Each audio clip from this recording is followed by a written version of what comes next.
Lucy? Hello, Over to you. hello, good evening, and everyone, and welcome. I'm Lucy Bolivant. I'm one of the trustees for Temple Bar Trust, and since July 2020, I've curated the Trust's popular online series of talks, and you can see the wealth of talk videos and films that we've created to date, as well as details of our future events, talks, walks, and films on the Trust's website, templebartrust.org. Temple Bar Trust promotes architecture, urban design, and landscape design in the square mile to a wide public through a regular program of talks and tours. And we do embrace adjoining areas and look at other topics of great merit across the whole swathe of London as a metropolis. And we do dip into discussions that relate to activities in other cities. So, for example, Owen Hopkins, the curator of the new centre, the new urban room up in Newcastle, embedded within the Newcastle University. So that's one that we did back in January that you can see on our website, if you like. So equally important to that focus is our active support for greater diversity in the architecture and related built environment professions, which we address through our talk series and through other educational initiatives. So it really will be amazing to finally return to live events at our home, which is Temple Bar on Paternoster Square.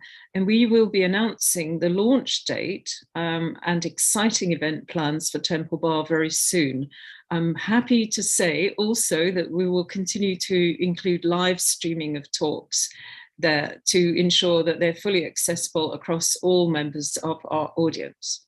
So Temple Bar, architectural gateway to the city, designed by Sir Christopher Wren and managed by the Trust. It's also home to our associated worshipful company of chartered architects, of which I am a livery man. And we really look forward to activating the space there for in-person events, meetings, dining and entertainment with all the various sectors of our audience, and giving them the opportunity to meet each other on occasion and hopefully very regularly. And you will have the opportunity additionally to book our centre, the two rooms that we have there, the two venues as we put it, for your own events as well. So tonight I'm really delighted to welcome our speaker, Christina Norton. Hello, Christina. Hi, Lucy. Nice to be here. Thank you very much. We're delighted to have you. So Christina is a little bit about Christina. She's an architect and founding director with Steve McAdam of Soundings, which is a practice incorporating fluid. Christina is speaking to us today from Greece. Her mother was Greek, and she and Steve have built a home on the island of Evia by the sea, which has been growing over the years. And they regard it as their design playground. And it's as much outdoors as indoors, and it's the place that they meet and share quality time and as a family and with friends. So their first son married there, and this summer the second son is getting married there. How lovely. And so we are here, they are here getting things ready for that, and they've also worked there remotely throughout the lockdowns when possible. So biographically, let's focus on Christina. She was responsible for the Culture Mile look and feel strategy for the public realm for the City of London Corporation, the Royal Docks Cultural Placemaking strategy for GLA and Royal Docks Enterprise Zone. She's currently working on other London schemes, such as the Mayfair Green Routes project for the Mayfair Neighbourhood Forum. And as an architect, she's developed a socially driven approach to strategy and placemaking through culture-led projects and an immersive place-based research approach strategy founded on the principle that local people and knowledge are really critical to understanding neighbourhoods.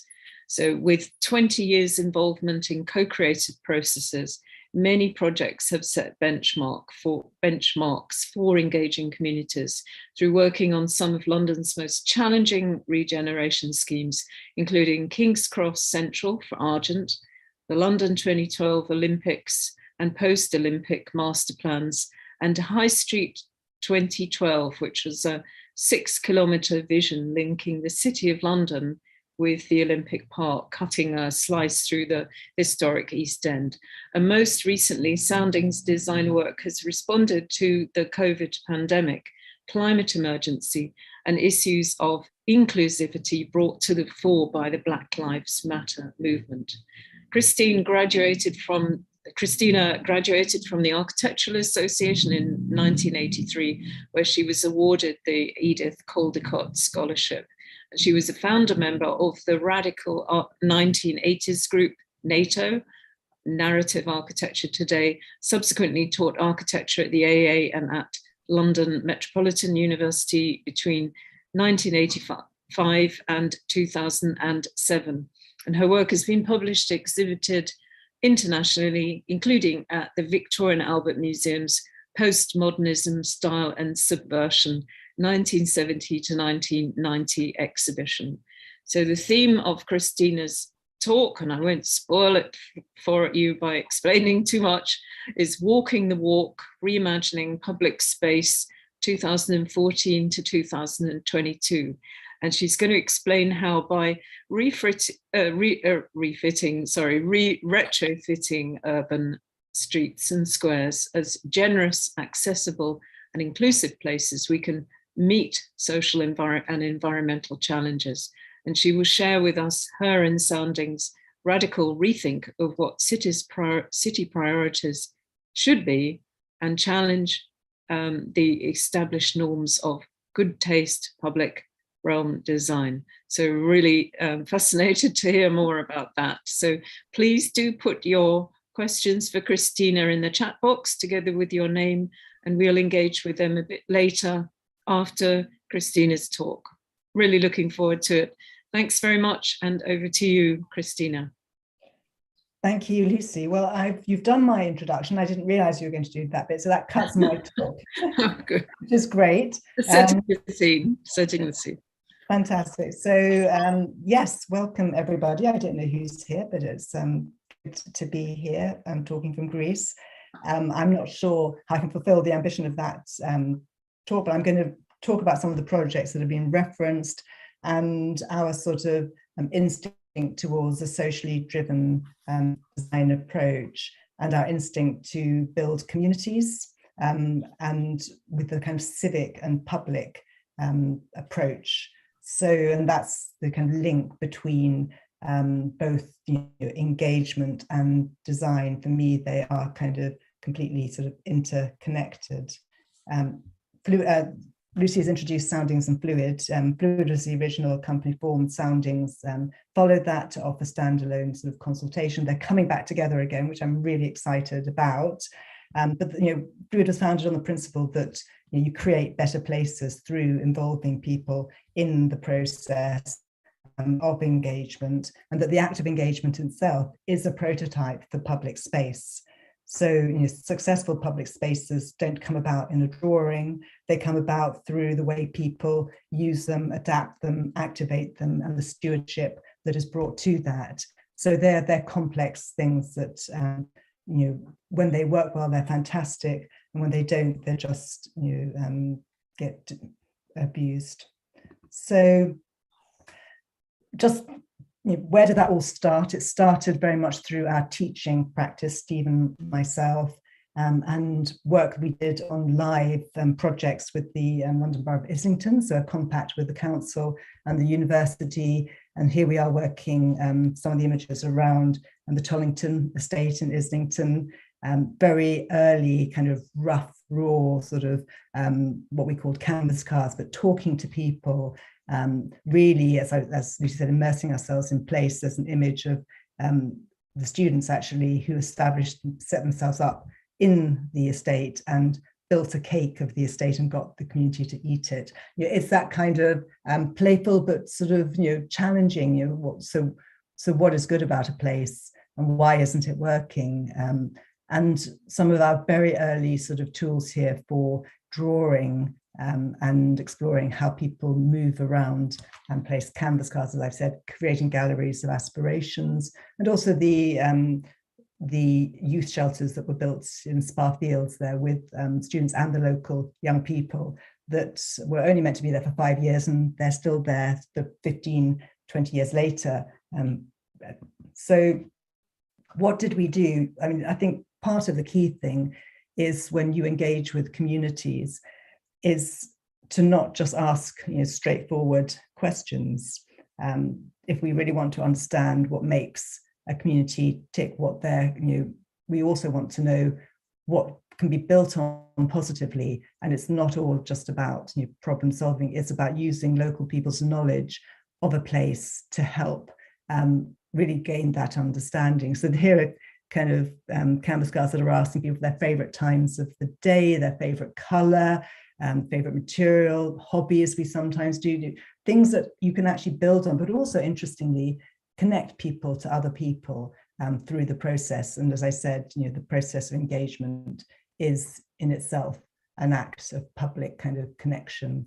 But at the same time, we are drawing and we are mapping and we are working with that community to help them understand why it might be failing, what are the issues. And that drawing on the right is a kind of, yes, a psychogeography, a kind of a journey through the estate that shows the number of turns it takes to get from one side to the other, the kind of ground condition, the space of that journey below it, and the complexity of courtyards which have fronts and backs. And I come back to fronts and backs and private and public.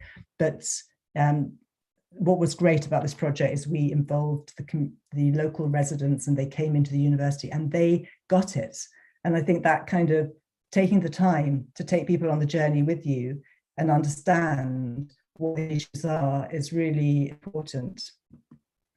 So another part of my history that Lucy mentioned was NATO, and this came out of a radical group that formed at the AA after we had graduated, and James Sterling wanted to fail the whole studio because these are the kinds of drawings we were doing as a kind of fifth-year students as architectural projects. They certainly wouldn't get a diploma or a part 2 today, but they were then at a time when we were really rethinking and our interest in the city and places like the Isle of Dogs, as yet untouched, Shad Thames, before it had become the trendy place it is today, and thinking about how lifestyle and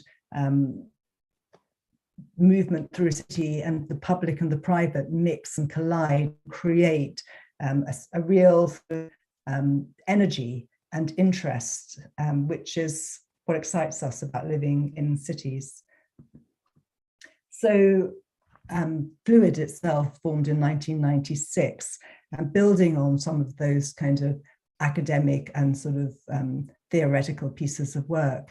And I guess our key defining projects were the work we did with Argent at King's Cross Central, and also on the London 2012 Olympic master plans, which are the images below, and also working on a number of New Deal for Community projects. The one above is in Derwent, in Derby, all working with communities in different ways.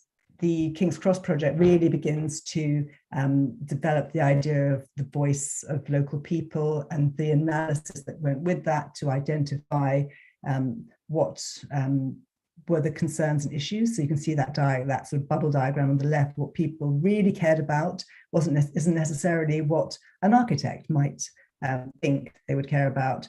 It was about the process and how that would take place. It was about the impact on their lives and transport and social integration. So of course, gentrification, but also on the place and its character and its history. And out of this kind of work that we did for Argent, a number of things took place. The major one that was well known about is the gas holders were saved and moved and they were so important to local people, but also the German gym, the coal drops. Many of these buildings were initially identified for demolition. People wanted to keep the roughness and the qualities. They also wanted affordable spaces. And Argent built-in subsidized retail spaces.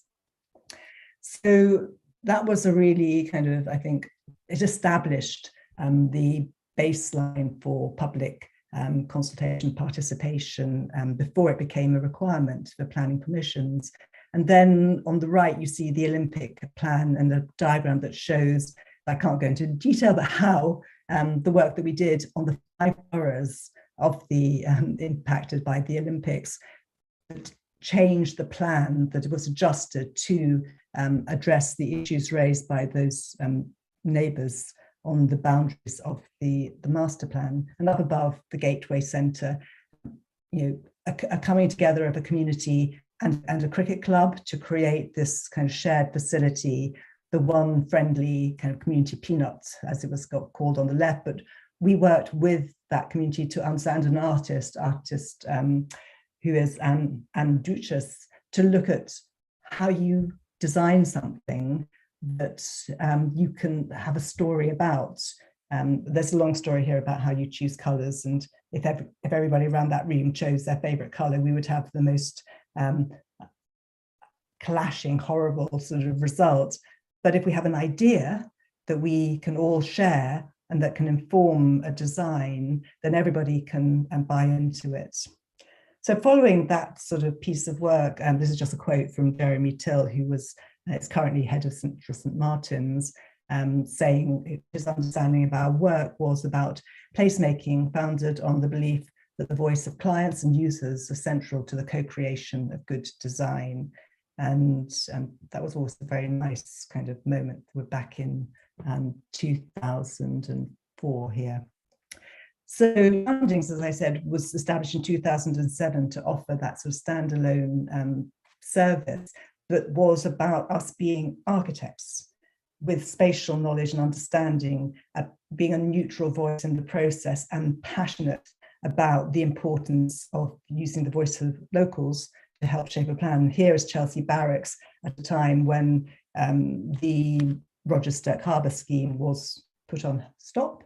And the clients then decided to start with a blank slate and work with the community to understand what their kind of issues, these aspirations were for this site that's become very controversial. And here is our sort of developed, kind of refined use of pop-ups, canvas cars, street walkabouts, a hub that we used for a couple of years as a base, and a number of activities. So the importance of not just gathering information, but mapping it and then feeding it back to show what we've learned. And then I think this significant piece of work, which had a workshop where we looked at different options with the community in a workbook about different types of master planning or an architectural approach, or where the public spaces should go, or where the community and other facilities should belong in the middle of the site, on the edges, and where the key access points were. As a result of that, the diagram on the right shows what the preferred options were, and these were used to select a master planning team. So the views of the community were embedded in the brief making for the design. And this diagram really just shows the process of co-design as we see it, that goes all the way through from consultation, engagement, communications are a really important part of that. Very much of the moment, social value and sustainability and research-based processes that can extend into the placemaking, visioning, and urban strategies. High Street 2012, Lucy mentioned, it's a kind of key project. It was the first time that Fluid Soundings worked together. It was a 6-kilometre stretch of road, a number of high streets joined together.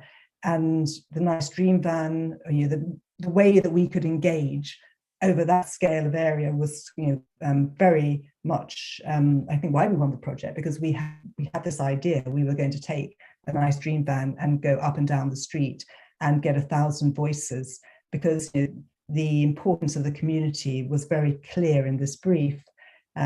We developed, the branding, the canvas cards, and the questions that sort of drew out the history of the area. Oops, come back. And we held London Festival of Architecture events. We had this big aerial view where people could leave their comments on. We shared history, and the little image on the right at the bottom, the heritage building that was improved as a result of the project. The heritage aspects were really important. So what are we doing? We were also, whilst kind of working with the community and popping up along the street, we were carrying out our own studies to understand the place through very focused lenses, looking at an interpretation of the street that would reveal many of its kind of hidden and unique qualities and histories. This wonderful map of Steve's looking at the social history of the street, as well as all the heritage drawings that were being produced, all the way through to, from its start to today, and looking at some of the local heroes such as Dizzy Rascal and some of the homegrown talent. But we're also looking at, and I love that image on the left, this is a high street that's meant to connect, but what it really does is let people cut through it and get from the city to the outer London suburbs.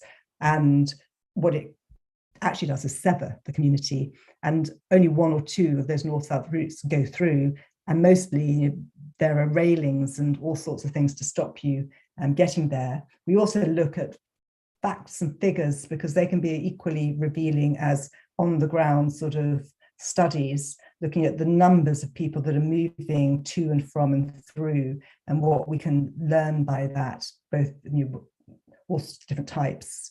And then looking at and drawing drawings that show what the high street connects to, what's on it, but also what's behind it, and drawing it in such a way that people can recognize it. So doing very different kinds of drawings, studying the street and looking at its uses. And this is literally a forensic mapping of every ground floor use, not just retail, but what type of retail or business, what type of business, and the wonderful Bell Foundry that's now gone. But to show that incredible sort of diversity and rich mix, but also the huge number of fast food outlets, which end up being the only ones, the chicken shops that were open after 6:30. So on that plan, all the yellow are the uses that closed at 6:30, and the black are the buildings that are vacant. So there's very little. It's not a destination. It's not a high street. It's not a space for the community. So the vision for High Street 2012 looks at creating that, recreating the high street as a destination, making connections, and those early ideas that have now sort of evolved, but how to create a healthy street through active travel, of course, and through greening and promoting healthier lifestyles and outlets. And most importantly, the fourth one, which was I kind of new here, which was a sort of social dimension. So not only enhancing the historic buildings, but making the social and cultural heritage of the street visible, and celebrating and memorializing events and creating active social projects. That sort of social dimension was kind of new at this stage.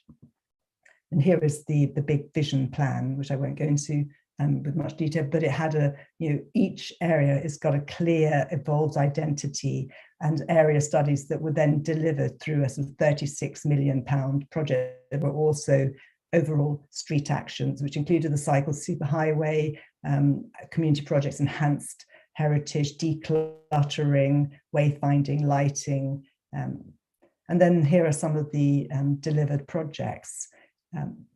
So you can see the buildings at the beginning of Aldgate transformed. You can see the community project, young people doing excavations in Alta Valley Park with MUF to do a study that discovered Roman ruins and informed the plan of the design for the park. And then the Ocean Green Estate and its green face to the high street, which became a very beautiful landscape that had once been a municipal sort of green area. Here are some more of the spaces that were delivered, but the importance of, we discovered a building, the Wren building, there on the Navy Arms houses, and that history is then brought out onto the building, and you can see our illustration of it on the right, and you can see what was ultimately delivered. Culture Mile public realm strategy was for the City of London Corporation, as Lucy said, And I think that, it's an extraordinary project. It's got a fantastic life of its own now. It is the home for contemporary culture in this ancient heart of London, and that comprises the Barbican, the Guildhall School of Music and Drama, the London Symphony Orchestra, and the Museum of London. And it goes from Farringdon Road through to Moorgate. And this collage that we did as part of our initial sort of bid presentation is that kind of moment where we uncover, and we through drawing the place and bringing it out and picking up all the kind of key heritage, but also cultural activities and everyday activities of the market, and begin to kind of hint at a new kind of public realm. We did loads of discussions with stakeholders and officers, which is really important to bring those key influences along on this project. We also did a number of pop-ups, testing the vision, and urban safaris. What did we learned? And I think one of the wonderful things, High Street 2012 had almost unanimous support. It's not like development projects. The key issue is often delivery rather than getting support. People want to see improvements to the public realm. So the Culture Mile public realm strategy had now, I guess, refined objectives, a clear vision, the whole idea of a cultural spine that was at ground level, an intuitive kind of structuring device that would unite all the institutions, would also link further afield to things like St. Paul's, to St. Luke's, to the north, to Old Street. But that kind of organizing device, it's not a straight road, but it's a key sort of link. And then the principle of externalizing the world-class culture, and with that, and bringing everyday cultures together in the public realm, and discovering and exploring the rich areas, rich history, and creating a place that has difference, especially within the context of the City of London, and that is a place where culture is produced as well as consumed. That was very important, that this wasn't just a place where you visited. The aim was to, by activating the public realm, to make people come here, discover it and stay, and enjoy much more than a single visit. And this is the high-level spatial strategy that establishes where those objectives take place. And the other thing that we do is very much look at the user scenario. And this takes us way back to our original drawings and NATO, about thinking about people and place and how they occupy it and how they experience it. These aren't shallow drawings, these are very sophisticated. They look particularly at the components of the culture mile public realm, and then show how either a family or a young person or an elderly couple or a single person living on the Barbican estate would experience it in different ways and use it, and how it would work for them. And so this kind of drawing is quite typical of the way we work and share that with the public. Here is a more straightforward plan that shows where all the public realm projects are set out across Culture Mile. So you've got the spine that you can see, but it's obviously a much wider area, and there's some pretty brave and expansive new public realm proposals, and also options for street closure. So Beach Street, a key space that you can see to the north of the Barbican, part of the spine, and a number of new green spaces. It's also, these are the projects, some of which were delivered in the quick wins stage of prototyping, and getting kind of user feedback, let's say, is really important to the process, and having temporary gardens that really got sort of support from the community. And then our vision to the right, to the top right, for Smithfield Rotunda, a project which is currently now being developed, and a kind of transformative public realm piece that turns a kind of very unloved and locked in sort of space into a real gathering and focus area. Lots of work around how to use those objectives to prioritize a number of projects, many of which are not just physical, they're social, they're cultural. And I think that sort of holistic approach to design is something that we've always felt is key as architects, that we're not just dealing with the physical. Sometimes the answer to a problem is not to design a nice street surface, but it is actually to make an opening somewhere and connect things together. So before I get to Mayfair Green Route, the Royal Docks Cultural Placemaking Strategy. So now we're moving to 2019, and this was a piece of work commissioned by the Royal Docks Enterprise Zone, and we were working with CAS, the Contemporary Art Society. So we're moving into cultural placemaking, becoming much stronger in terms, and really with that, a key aspect, engagement. So we ended up being commissioned to engage. If you look at the plan on the left, not the blue area is the Royal Docks Enterprise Zone. The yellow outline is the Opportunity Area Planning Framework, which is a massive area that we were then invited to consult across. You've got London City Airport in the middle, and you've got all the communities living in North Woolwich, in Beckton, in Custom House, all having a kind of interest in the plans for the Royal Docks, and that vast water body in the middle. So we're working here with this studio on the public realm, and Hatcher Generis doing the economic strategy, again, sort of different disciplines working together. But the history of the Royal Docks is incredible, and it's so important to us to understand how the space was once incredibly vibrant and a centre for production and economy. It's the world's largest enclosed docks and impounded water in Europe. So when it was decommissioned in 1981, the impact on communities was devastating. And currently the water is very largely unused, and it's lost that sort of activity. And yet at the same time, we know Newham has one of the youngest and most culturally diverse communities. And the Enterprise Zone, London's only Enterprise Zone, is poised to change the story in the future, and to realise maybe that potential again for the future. So the strategy has some defining elements, and very much in people, place, history, the thing that we always come back to here. It's the physical. It's the, here's a site of exceptional scale and history. So the narrative, it's complex. There are communities here who are really sort of struggling and feel left out. But it's history of human endeavour, and its diversity and pioneering spirit still sort of exists here. So we'll also look at the different scales, from the local, the national to the international. This place has to work at all those levels. And of course, it's not one, this is massive. This is the biggest scale project we've sort of worked on. And it's no single place. It's very much made of many unique neighbourhoods, and the strategy itself defines different clusters with different roles. And then within that, it has the water body, and it also has the land that surrounds the Royal Docks, which at the moment doesn't have any kind of cohesive and good links. This project happened, started in 2019, but as you know, by 2020, the world was changing rapidly, and the strategy had to adapt to that changing kind of context.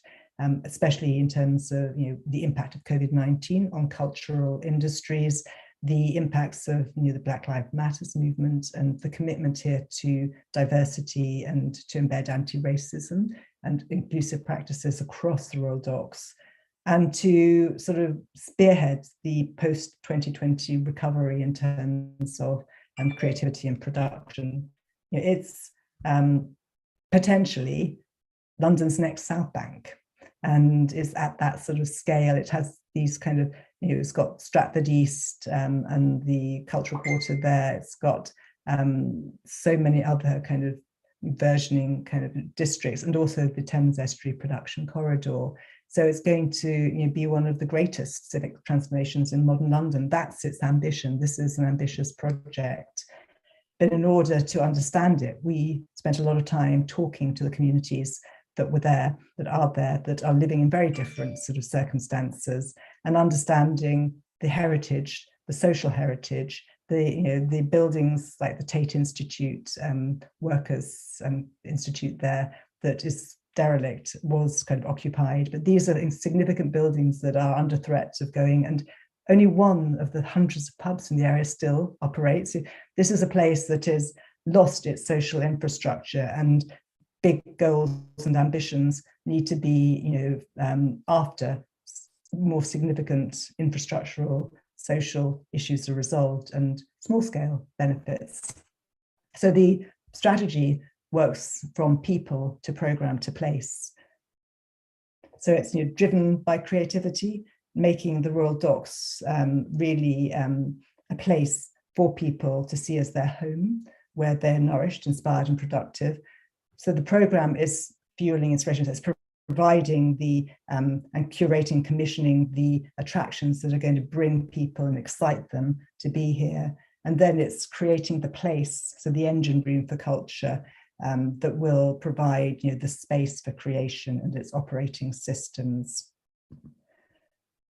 I won't go into this too much, but there's, I think it's really exciting that people and community engagement and understanding that the talent that's there that we discovered is a key part of this process, as well as kind of engaging the businesses and strategic partners to see the benefits that they will get through these proposals is fantastic. That there will be this great program of events that is both kind of international, national, but also local, that will provide infrastructure for local community to activate spaces and to use their more sort of local spaces and to tell the stories of the great history and some of the more controversial aspects of the history of the site. And then this amazing existing infrastructure that exists to be adapted and retrofitted, some of the industrial buildings, but also to develop creative clusters and to make this a place of choice for production and a meeting place. So the aim was to see this as an open source factory where ideas can be shared and collaborations can be started. This is a plan that then takes that to the whole area and identifies all the different clusters and their roles, so that to help the people developing these sites to know what they are contributing to. And so this is a cultural infrastructure plan, and you've got things like Silvertown Quays here, which is currently being developed by Lend-Lease, and the role of Silvertown Quays to be a kind of cultural destination is very much key to their understanding of what will happen to that wonderful building at Millennium Mills.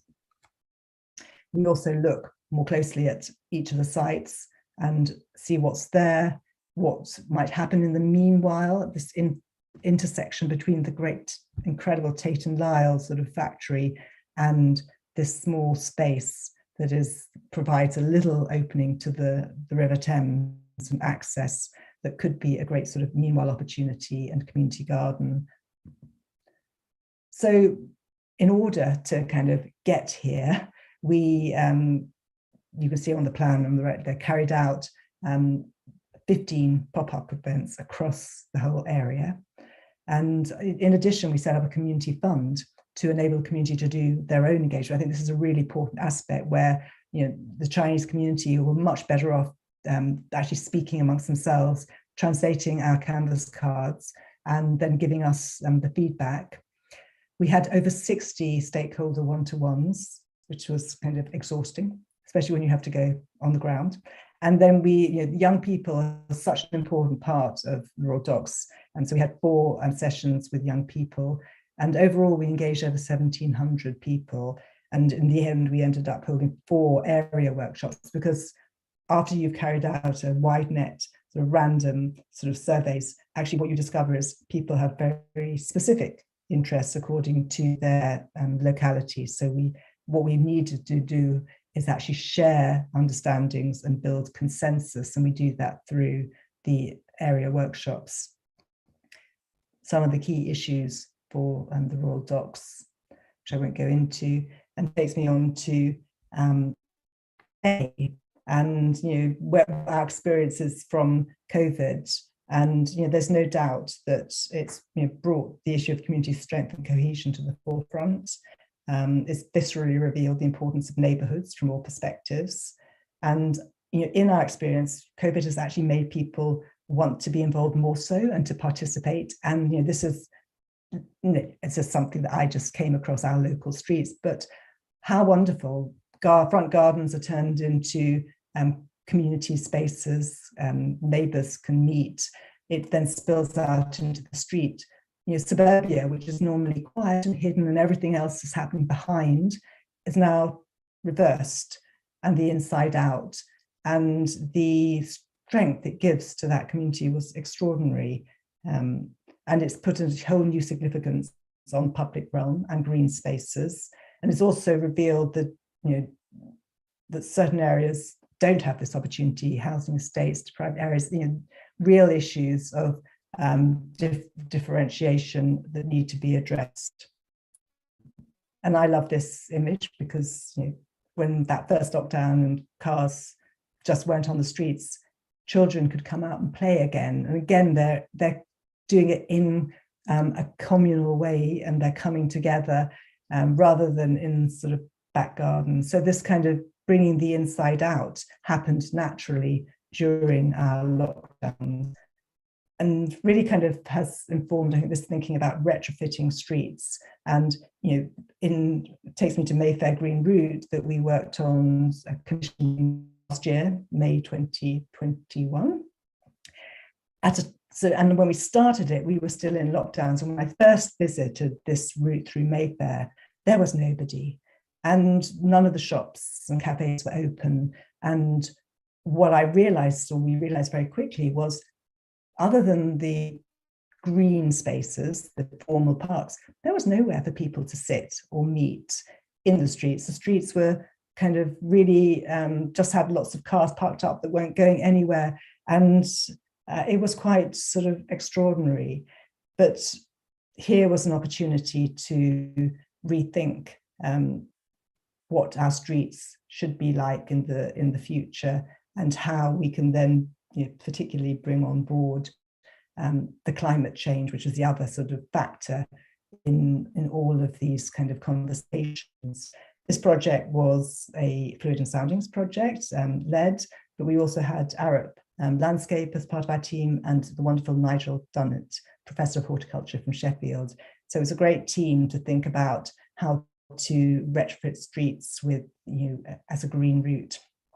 The green route goes from Park Lane to Regent Street. It's about 1.3 kilometres, so it's a bit smaller than our normal projects, but it's it unites weaves through between Hyde Park, Park Lane, and Regent Street, and it includes Mount Street Gardens and Berkeley Square, and it reestablishes the historical link between the churches of the original St George's Parish. So you've got they're quite far apart here, but it's really at the heart of Mayfair. It's got at its middle, you've got Berkeley Square, Mount Street Gardens, and Mount Street itself.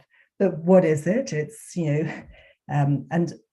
and I wondered who was the community when I started this project. I had very specific notions about who lived here and who it was for. But then looking at it also, it's incredibly hard landscaped. We could only count 10 proper street trees on that whole 1.3 kilometre route. There's, as I said before, very few places to sit and dwell within streets, and limited rainwater capture, a huge spread of fake planting, which is no good for anybody, and it may look nice. Streets dominated by cars and parking and high levels of pollution and vehicle emissions, and very little wildlife and biodiversity. And the other thing, of course, is that this is an area that isn't particularly friendly for young people and families. And although it's got great heritage assets like the Grosvenor Chapel you see up there, they've got very poor settings and they're uncelebrated, so blocked by bus stops and all sorts of things. So our vision was to green, but to green means not just to put green into the street, but to improve the public realm, the air quality, the biodiversity, and to mitigate and adapt the impacts of climate change. So that's doing much more. It's all about creating new habitats, a green sort of cover, accessing other green spaces and celebrating the history. and addressing drainage and water use and robust planting. But the other key aspect here was it was very clear that we wanted to create something that was transformative but permanent, and that had a long-term sort of legacy. So where possible, planting would be mature trees with permanent outcome, distinctive and popular as a result.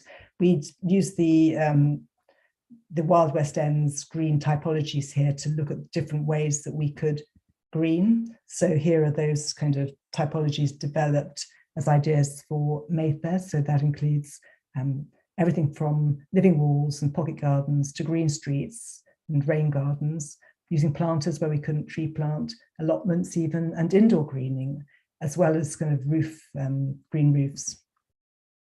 This plan shows existing planned green projects and the opportunity to extend the Wild West End further into Mayfair. And so following meetings with all the major stakeholders, so we started off with the green route links a number of Mayfair's major estates. So you've got Grosvenor Estate, the Astrea, who managed the Berkeley Square assets, Pollen Estate, the Crown Estate, the Conduit Mead Estate, which is the City of London. So a lot who already had projects planned. So we spent a lot of time learning what was already in the pipeline or long-term ambitions and goals. And then we tiered down and started to meet residents associations and immunity groups and faith leaders. And then in the summer of 2020, we held our public engagement, which was launched at the Mayfair sort of summer party, again, with multiple sort of tools and the cargo bike, which was our mobile vehicle. There were permanent exhibitions. There was a very large aerial view. So what we said is, we're not just looking at the green route, we're looking at the whole of Mayfair. What's your idea? Where would you sort of want greening to take place? So this is very much seen as the first of many greening projects for Mayfair. And we also worked with the local school, which was overlooking Mount Street and Gardens. Fantastic group of children who were very knowledgeable about climate change and who had wonderfully imaginative ideas for greening. And this project, I think I come to it, yes, now it has had almost 90% support. And most people agreed that Mayfair could do better and that it didn't compare so well with neighbouring areas. So there was a sort of agreement about the ambitions of the project. You can see some of the kind of engagement tools and exhibition boards there on the right. So it was really very interesting to see the level of support and interest in the project. And here are some of the other planned projects, and you can see the green route as the green line that fills some of the gaps where there are no planned projects. But there are great opportunities in Mayfair. There is this wonderful heritage, those great green lungs. Surprisingly, I discovered a really nice community, a very lively community connected to each other at the heart of the area, with a history of living there for quite a period of time. So ownership and commitment to the place, and lots of signs of people trying to green their sort of homes or shop fronts. But what are the challenges? That sense of exclusivity and who it's for, the limited opportunity for new spaces. So when you can't create a new public space, what do? Well, you look to the street. And the changing road uses. So, some people are concerned about potentially encouraging people to walk through Mayfair, God forbid, and how you provide actually continuous green cover when you've got streets that contain incredible number of utilities and services, and who is going to manage and maintain it, and what do you do, with the wonderful Georgian urban plan that was never envisaged to have green streets. And there it is with an overview in 1973, where it remains very grey. The only difference is that it's full of cars. So cars are allowed, but not trees. And Mayfair has a great, so again, looking at the unique identity and what's wonderful in the history and the buildings is there's lots of references to plants within that and forms that we can pick up on. And of course, Jimi Hendrix lived here. So it was once a place where people felt included within.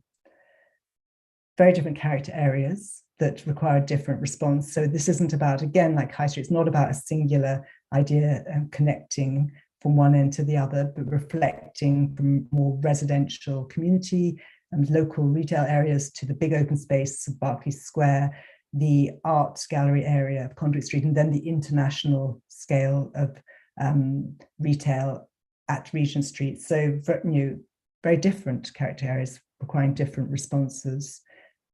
So what we want to do is bring nature into the streets of Mayfair, but through lasting green infrastructure that can then connect out to the neighbouring areas, delivering biodiversity and net gains into the urban areas and integrating nature into that Georgian plan and architecture while still sort of respecting it.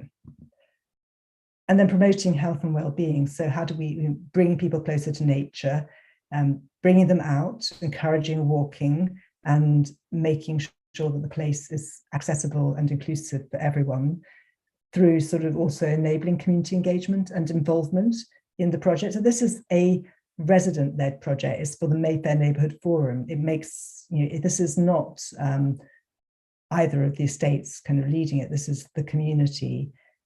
So promoting social interaction and community well-being is a key aspect of the project, and then mitigating climate change with all the numerous ways that the streets can be adapted for the future, and how we can minimize our water impact, and by specifying drought tolerant species, sustainable drainage, responsibly sourced materials, opportunities to capture carbon dioxide, and putting in trees, large specimen trees and trellises that can provide shade and shelter, as well as reducing emissions. We have a great, wonderful palette of planting specified by Nigel Dunnett, doing kind of key jobs, but also responding to the desire of the clients to reflect the character of Mayfair and be much more structured and formal in a way, whilst being natural and robust and changing to the seasons and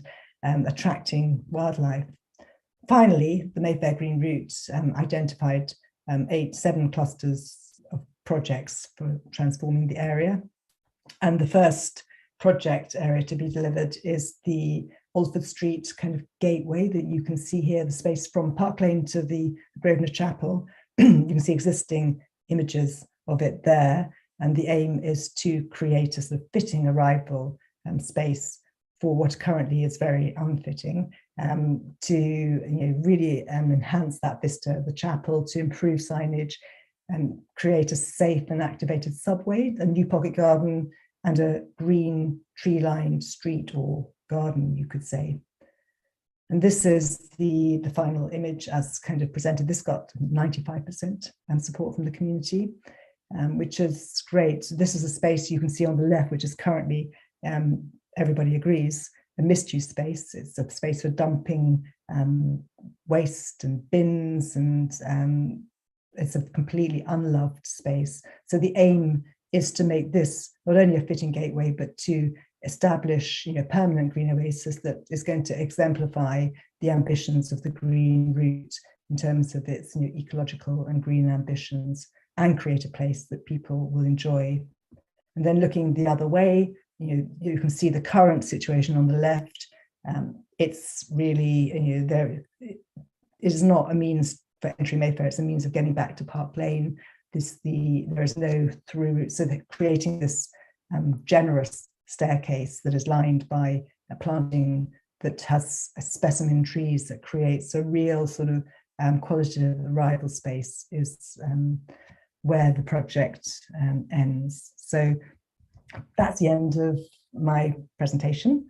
I've got some final thoughts, but I'm sure they can come out in the talk. Thank you so much, Christina. That was really fascinating. And it sounds like your work is is genuinely so impactful across the whole piece. And I'm thinking cultural placemaking and all the multiple different tools that are used, including Meanwhile and co-creative design engagement that you're specialists in particular.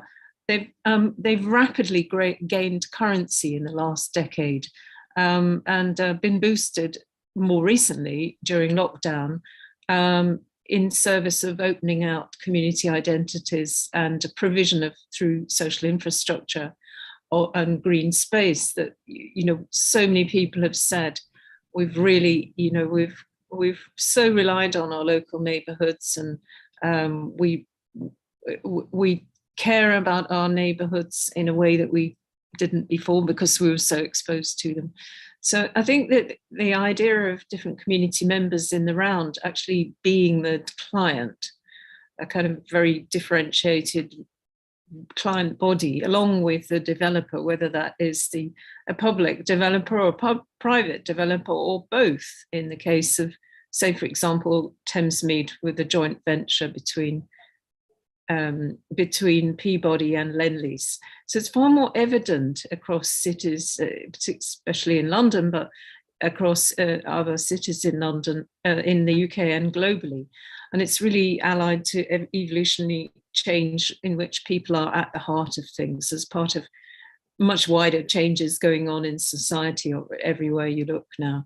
And it's perpetual. So my question is, how can city makers who aren't yet really, I mean, you know, the idea that they should do full-blown co-creative design would seem, oh gosh, that's stepping off the more straight down the line delivery sort of model. And yes, of course, there's a statutory necessity to do consultation, of course, but I'm talking about the newer, more innovative approaches. How would you advise them to go about taking a risk, setting up strategies, processes, and protocols to really help guide positive, inclusive outcomes? It's a very good question. I think, you know, for us, I think actually following a really thorough and robust and early kind of engagement and creative kind of process with all the kind of stakeholders, residents, and everybody around a project is actually risk management.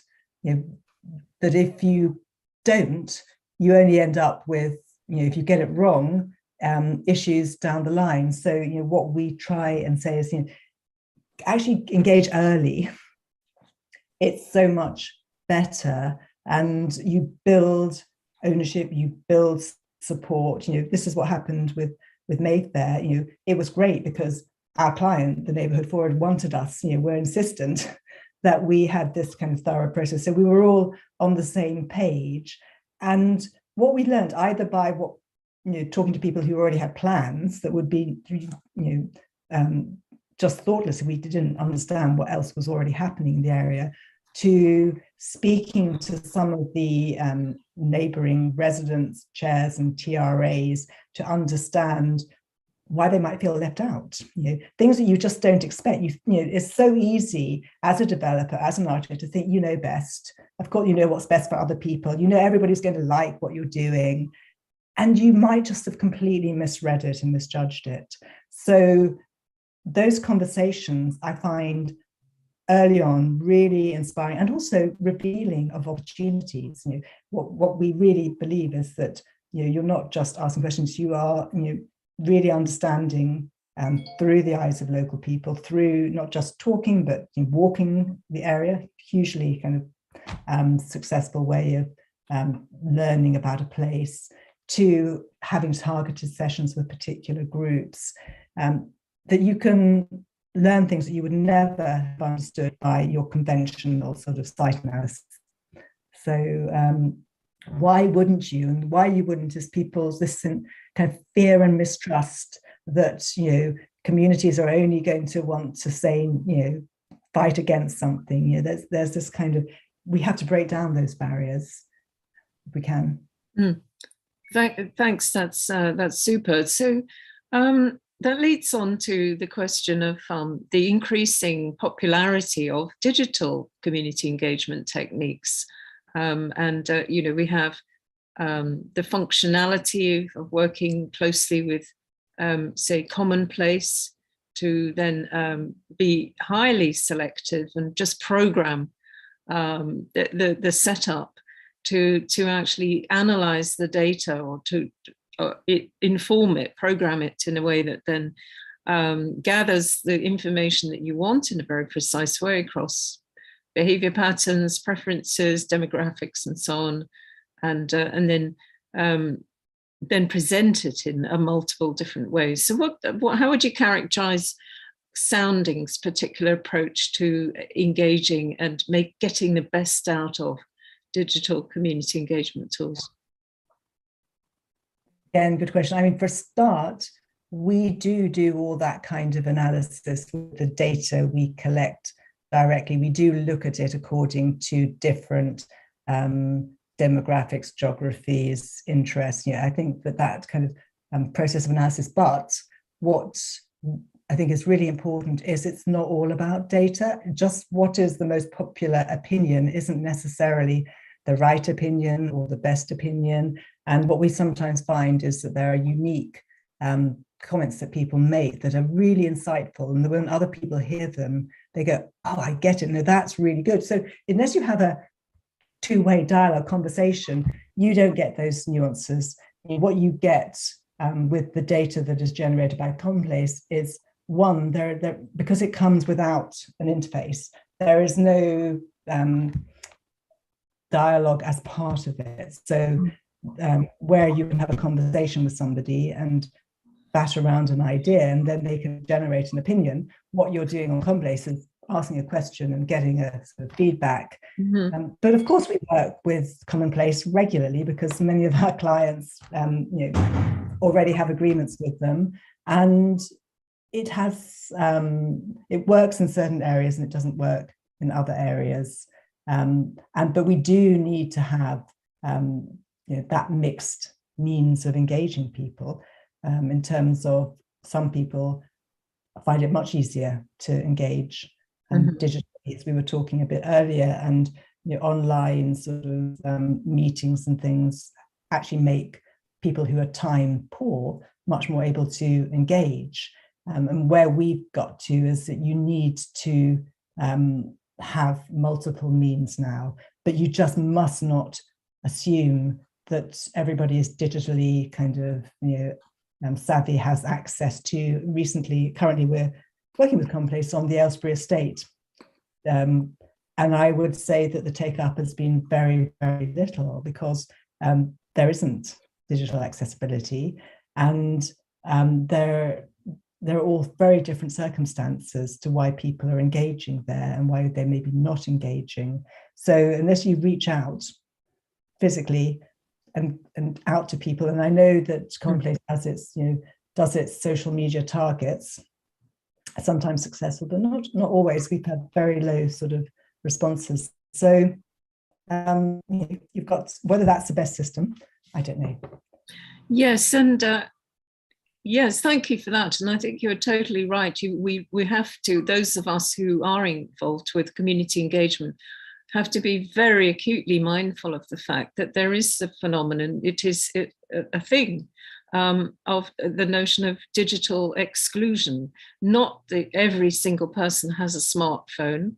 A lot of people, just in their patterns of their lifestyles, are not, they don't have a laptop or a tablet or an iPhone, a smartphone at home, and they're not necessarily going to be changing that set up due to reasons of economics and so on anytime soon. So it's really incumbent on all of us to overcome, to bear that in mind and design a process that sensitively to works with that and doesn't inadvertently or otherwise exclude anyone. And I think, so the other question I wanted to ask you, because I think the audience have clearly been so well catered for in everything you've said. There's so far, they've not asked any questions. So I think as time is drawing on, one other fascinating question is, and this is something that you put at the forefront of work that you've done clearly, is this phenomenon of co-creative design through workshops, working with multiple different types of or selected stakeholders. So it could be predominantly residential, predominantly stakeholders who are commercial, as you point out with regard to Mayfair, commercial, different residents in different entities, so neighbourhood forums, commercial, great estates, business, and so on, the whole gamut. It's become better known. What would be your advice to people who really want to make a success out of co-creative design workshops, also right through to the end of the process, in embodying the best of that input and that feedback into actual real, into either ongoing design projects that they are doing, or new projects, and then ensuring there's genuinely a strong sound legacy? That's interesting and complex. I think that how not to fail when you're taking this such a risk. And I mean, a lot of people associate such workshops with sheer fun and pleasure and playfulness, and participants learning and getting excited by the new skills that they're sampling and so on. And I myself have led workshops of that kind, where people go away, they're completely fired up, with a passion to carry on doing printmaking or whatever it is, or vlogs, or even more TikTok videos, addressing the identities of places that are meaningful to them. Yeah, I think you have to retain that excitement yourself, don't you? You have to tailor every workshop to the particular situation. You have to come up with the media or the idea or the means, and you have to make it kind of relevant and meaningful as well. I mean, one of the things we have long conversations about in the office is how many things are just bling, consultation, or engagement, and when does it really, what is really meaningful? And maybe that's not always so kind of glamorous or innovative, but it's about really deep conversations between people, learning lessons, drawing those out. And, I mean, we have many words for it. We say co-creation, co-production, co-collaborate. And for some people that means you're literally designing things together. For us, it's very much about brief making or understanding, sharing kind of principles and working those through. I mean, it varies according to the context, because contexts are very different, aren't they? And clients are very different. And one client would be absolutely adamant they have to have KPIs set, very key performance indicators set very clearly, and very, very specific about the format of the engagement report that you then provide at the end after the workshops. And then others would be more open to your steer on how that could be achieved, I guess. Yeah, I mean, I guess recently the work that was done at Thamesmead Waterfront by Soundings was great. It was very low tech, using tissue on the floor to kind of draw out the area with the webcam on the up above, and then the community mapping out ideas literally and drawing them. And what's quite extraordinary, and the design team are there, so you really have to have the right people there as well. There's no point, and the client was there, and it was people were invited, and I think some people were even paid to be there, and it was thought to be worthwhile to get people to come out on a Saturday and give 4, 5, 6 hours of their time.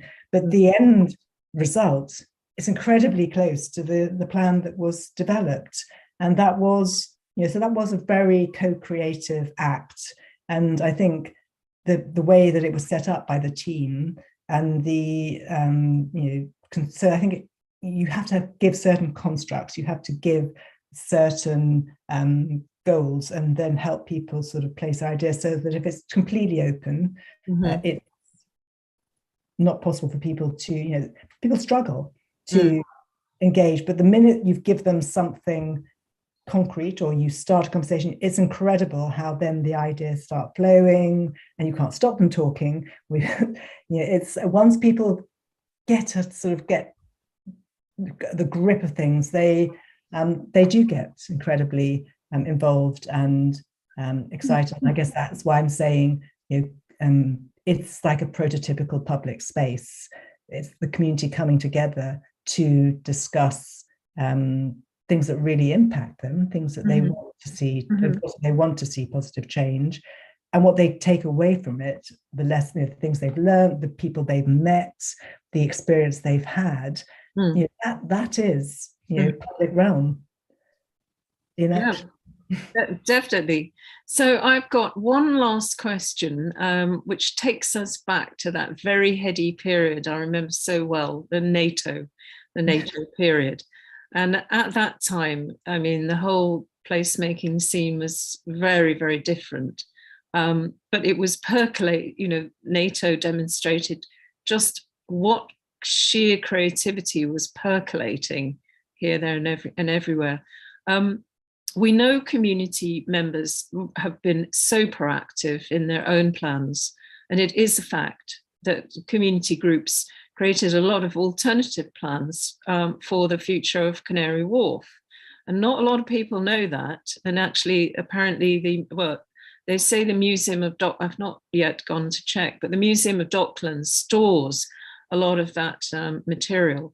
Very sadly, the main kind of thrust of what was proposed wasn't necessarily implemented because of the very top-down nature of how Canary Wharf was developed.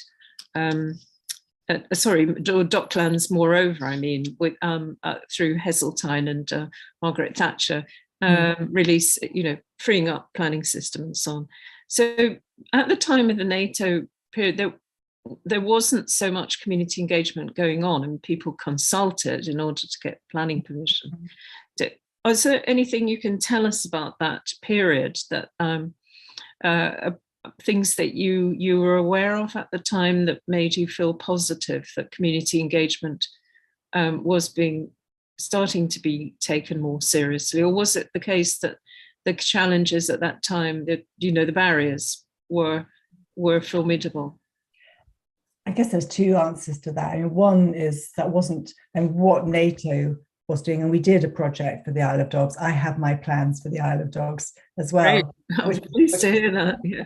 Which was the fabric factory. And but I guess what we were doing is it was that kind of process of really submerging yourself in the place. So the hours I spent on the Isle of Dogs, the sort of the things I mapped, saw, the people I talked with, the observation of just everyday life, that kind of situationist approach to wandering and experiencing, and in a sort of unplanned way was kind of the thing about learning about cities, learning about what makes them tick, and a very exciting time before most developments had come about. That was London before, Canary, before all the big developments, when there was just acres and acres of kind of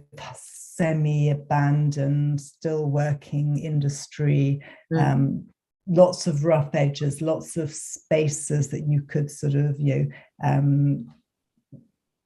what's the word, take on. We were holding events in extraordinary buildings. We held nightclubs. So it was more about a position about thinking about the city and from a different perspective, and from lifestyle, and saying why was architecture so kind of disconnected to people's everyday everyday experiences and their expression. There was a time of punk, and when clothing said more about themselves than the place they lived. So that was the NATO experience was about understanding that sort of, the psychogeography, the way of reading cities at the time. And interestingly, also the Royal Docks had the People's Plan as well. So there is that period of time of kind of community activism, and of course, South Bank had its Coin Street group. I think, yes, yeah, that those were very, they were kind of, Coin Street obviously had an impact. The other plans didn't kind of come about. And I think one of the reasons why they didn't come, one, because there were the LLGC, the London Development Corporation, sort of Maggie Thatcher saying you can do whatever you want, but also because, when you do really, thoughtful engagement, you have to deal with the constraints and the reality. And very often those community plans are not based in what is deliverable, how it's going to be funded, So you end up with very kind of idealistic plans. Well, let's turn the whole of Bishopsgate Goods Yard into a park. Those kind of approaches. And I guess our view is that that's never going to happen because that's somebody's land, and that has to do more than just that. But if we can be involved, reality check, yes, definitely. Yeah, so it's better to be involved on the side that may make something happen, but make sure that the views of local people are really kind of informing that, and to have this kind of complete antagonistic views. That's really fascinating, and that period of NATO inspired by the Situationists and so on. I was very often went down to Greenwich, and we'd run down the underpass to the Isle of Dogs, sit on a pile of sand, and have a shifty fag, and then. Also going down to Deptford, to Greenwich Young People's Theatre, where I took part. Yeah, very much observing those very those spaces that were emerging, and you could just inspire yourself with your imagination about how they could become more, let's say, user friendly. That's definitely the case. So it's a really, I find it a very, very fascinating slice of history that is perhaps not so well known now. I mean, the whole punk phenomenon is hugely well known, but that side of the whole approach to urbanism is deserves to be better known. I really think so.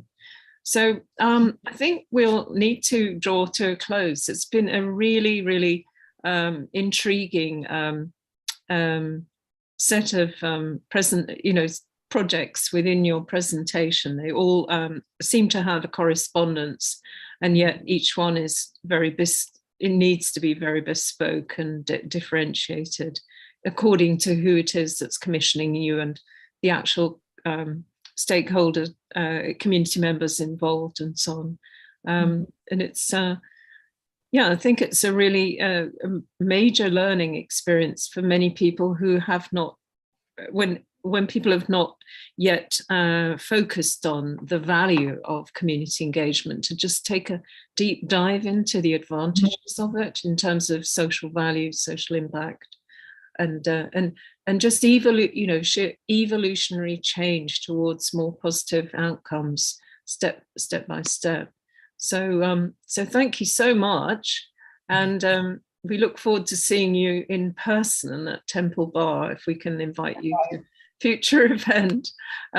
So Christina, bear with me while I'm going to just quickly mention we've got further stimulating online talks coming up in May. We've got one on the 6th. We're moving to Monday nights now because we don't want to clash with too many on in-person events. We reckon there's slightly fewer of them on Monday nights. So the 16th and the 23rd of May, and each in their own way, they are anticipating the London Festival of Architecture 2022 theme of action, which kicks off not in May, but literally on the 1st of June.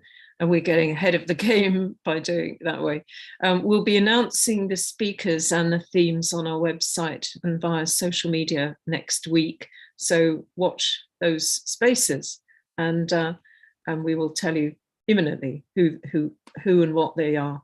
So thanks very much again, Christina. Lovely to connect with you in Greece. I'm not there, I'm in London. And it was lovely, thank you. It was lovely, it was great, fantastic. So thanks a lot, and see you again soon. Pleasure. Bye.